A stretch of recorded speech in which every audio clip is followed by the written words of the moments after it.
Hello అండి, అందరికీ నమస్కారం. ఈరోజు నేను వినిపించబోయే చందమామ కథ అల్లుడి పాటలు. కథ రచయిత శ్రీ ఎం కామేశ్వరరావు గారు. నేను సునీత. వెల్కమ్ టు కథ చెప్తాను అంటారా. తెల్లవారుతూనే అత్తగారు మరదలు వస్తున్న వార్త విని నారాయణ తెల్లబోయాడు. అతడి భార్య రుక్మిణితో పట్నంలో కాపురం పెట్టి ఇంకా పట్టుమని 10 రోజులు కూడా కాలేదు. ఈ 10 రోజులకే మీ వాళ్ళు నీ మీద బెంగపెట్టుకున్నారా అని అడిగాడు నారాయణ భార్యను. రుక్మిణి నవ్వి, అదేం కాదు, మా అమ్మ ఆరోగ్యం బాగోలేదట. గాలి మార్పుకు పట్నం వైద్యానికి వస్తోంది. మా చెల్లెలికి పట్నంలో అయితే మంచి పెళ్లి సంబంధం సులభంగా దొరుకుతుందని మా నాన్న ఆశ. అందుకే ఇద్దరిని పంపిస్తున్నాడు అన్నది. ఈ జవాబుతో నారాయణకు నీరసం ముంచుకు వచ్చింది. అతడికి వచ్చే జీతం 4 మనుషులు తినడానికి వైద్యాలకు చాలదు. అయితే స్వతహాగా మొహమాటస్తుడు కావటంతో మెదలకుండా ఊరుకున్నాడు. కొద్దిసేపు తరువాత అత్తగారు మరదలు దిగారు. అత్తగారు వస్తూనే ఆయాసపడుతూ కంచు గ్లాసుడు పాలు తెప్పించుకుని తాగి రుక్మిణితో, ఈ నీరసంతోనే ఏదో ఒకరోజు గుట్టుకుమంటానే తల్లి. నీ చెల్లెలు పెళ్లి బాధ్యత అయిపోతే ఇక బెంగంటూ ఉండదు. కొడుకులు లేని మనకు అల్లుడే కొడుకు అంటాడు మీ నాన్న. అందుకే చెల్లెలు పెళ్లి బాధ్యత, నా వైద్య భారము అల్లుడి మీద పెట్టేశాడంటూ కూతురికి కష్టసుఖాలు చెప్పుకుంది. మరదలు పెళ్లి బాధ్యత తన మీద పెట్టారన్న సంగతి వింటూనే ఏదో బండరాయి మీద పడినట్లు బాధపడిపోయాడు నారాయణ. అయినా పైకి నవ్వుతూ, ఇవేమంత పెద్ద బాధ్యతలు కావులేండి అనేశాడు. బావ మనసు బంగారం అని బయలుదేరకముందే నేను చెప్పలేదు అంటూ మరదలు పక్కనే ఉన్న కొత్త మంచం మీద దభీమంటూ కూర్చున్నది.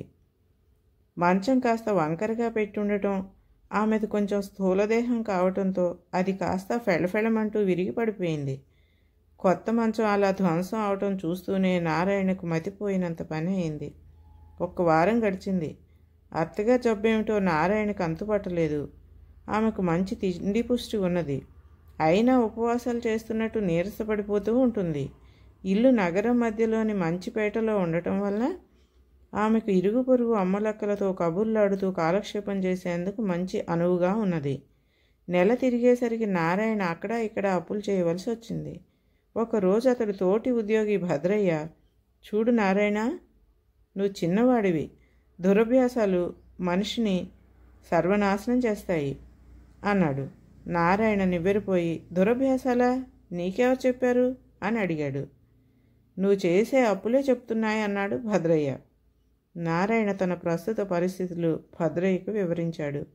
భద్రయ్య కొంచెం సేపు ఆలోచించి, అయితే నువ్వు వెంటనే ఇల్లు ఖాళీ చేసి ఊరికి పెడగా ఎవరూ అద్దెకు రాని మా బాబాయ్ ఇంట్లో చేరు అని, అందువలన కలగబోయే లాభం గురించి చెప్పాడు.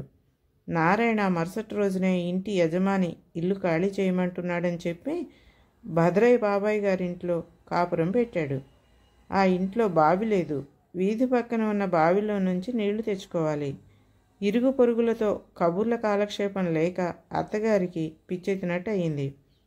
మరదలు ఈ కారడవిలో కాపురం ఏమిటని గొడవ ప్రారంభించింది. రుక్మిణి ఇంటడి పని తనతో పాటు తల్లిల చేత చెల్లెల చేత చేయించసాగింది.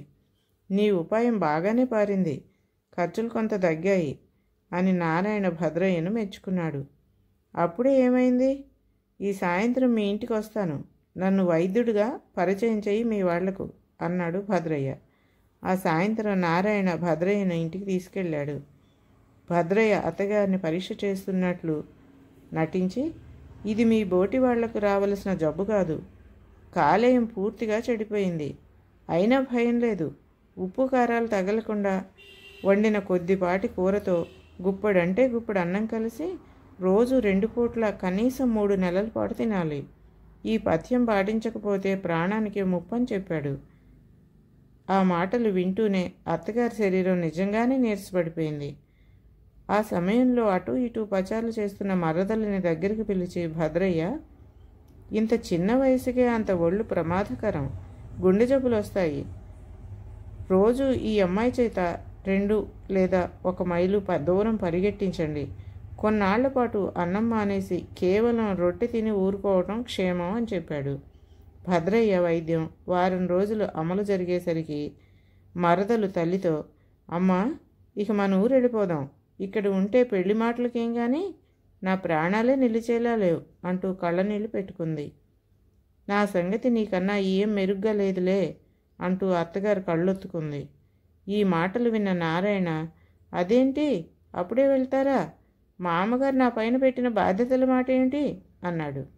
అత్తగారు విసుక్కుంటూ, నీకేమన్నా మతిపోయిందా, కూతురు పెళ్ళి భార్య వైద్యం చూసుకోవలసింది మీ మామగారు, బాధ్యతల్ని బదిలీ చేస్తే భరించే అమాయకుడిని నిన్నే చూశాను అని అప్పటికప్పుడు బాడుగు బండి కట్టించుకుని కూతురుతో పాటు బయలుదేరి వెళ్ళిపోయింది.